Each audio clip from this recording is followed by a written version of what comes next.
नासाच्या Artemis 2 या मोहिमेद्वारे माणसाने चंद्राकडे झेप घेतली हे आपण मागच्या व्हिडिओमध्ये बघितलं. या मिशनचे 3 दिवस यशस्वीरित्या पूर्ण झाले. ओरायन यान पृथ्वीच्या कक्षेतून बाहेर पडून आता चंद्राच्या कक्षेत प्रवेश करणार आहे. आज या मिशनचा 4था दिवस आणि सगळ्यात महत्त्वाचा टप्पा म्हणजे लुनार फ्लायबाय. हे लुनार फ्लायबाय नेमकं कसं असणार आहे आणि हा सगळ्यात महत्त्वाचा टप्पा का मानला जातोय सांगतो. पण त्याआधी आपल्या कल्लाकार चॅनलला सबस्क्राईब करा आणि हा व्हिडिओ शेवटपर्यंत पहा.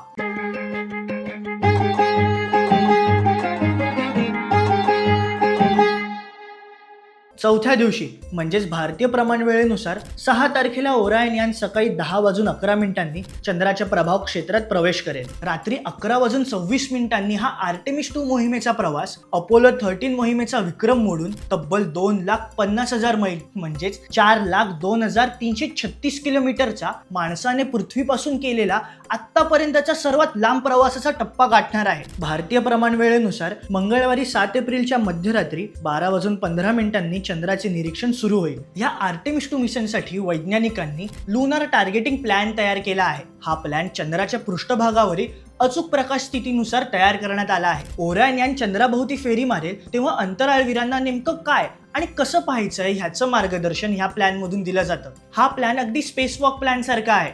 म्हणजेच तो अंतराळवीरांना तपशीलवार मार्गदर्शन देतो, पण त्याचवेळी त्यांना प्रत्यक्ष परिस्थितीनुसार निर्णय घेण्याची मोकळीकही देतो. एकूण 6 तासांच्या कालावधीत फ्लायबाय होणार आहे. फ्लायबायसाठी तयार केलेल्या प्लॅनमध्ये चंद्रावरील विविध भाग, टार्गेट्स त्यांच्या वैज्ञानिक महत्त्वानुसार आणि त्यावेळेस दिसणाऱ्या स्थितीनुसार प्राथमिकतेनुसार निवडले गेले आहेत. चंद्राचा नकाशा आणि टार्गेट्स एरिया दाखवले आहेत. ओरिएंटल बेसन, माउंटेन सुरुक यासारखे ठिकाणे मार्क्ड आहेत. त्यानुसार यातील कॅमेरे सेट करण्यात आले आहेत. 7 एप्रिलच्या पहाटे 4:14 ओरायन यान चंद्राच्या मागच्या बाजूला पोहोचेल आणि त्याच वेळेस 41 मिनिटांचा कम्युनिकेशन ब्लॅकआउट होईल.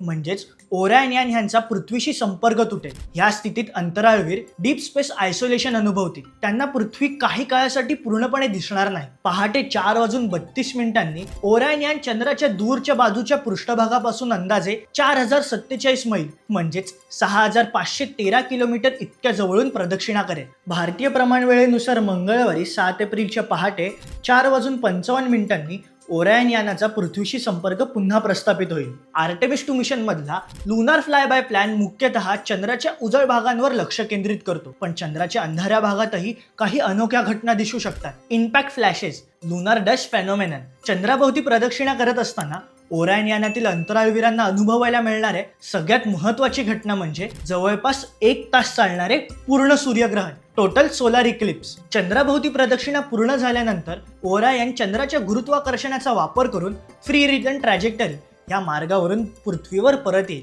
जो प्रवास असेल 4 दिवसांचा. आणि भारतीय प्रमाण वेळेनुसार 11 एप्रिल 2026 रोजी अंदाजे सकाळी 5:36 आर्टेमिस 2 पृथ्वीच्या कक्षेत पुनरागमन म्हणजेच रिटर्न होईल. हा संपूर्ण टप्पा चॅलेंजिंग असणार आहे. कशी असणार आहे ही रिटर्न प्रोसेस आणि ह्यामध्ये नेमक्या कोणत्या घटना घडणार आहेत जाणून घेणार आहोत पुढच्या व्हिडिओमध्ये. आता मला सांगा, तुम्हाला आवडली काही कल्लाकार करंट इन्फॉर्मेशन? मग लाईक करा आणि हे अंतराळवीर चंद्राभोवती प्रदक्षिणा पूर्ण करण्याआधी हा व्हिडिओ जास्तीत जास्त लोकांसोबत शेअर करा. तुम्हाला अशा भन्नाट स्टोरीज आणि इंटरेस्टिंग फॅक्ट्स आवडत असतील तर आमच्या कल्लाकार यूट्यूब चॅनलला लगेच सबस्क्राईब करा. पुढच्या व्हिडिओमध्ये आपण जाणून घेणार आहोत ओरायन यानाचे पृथ्वीवरील return. So keep learning, keep exploring with कल्लाकार.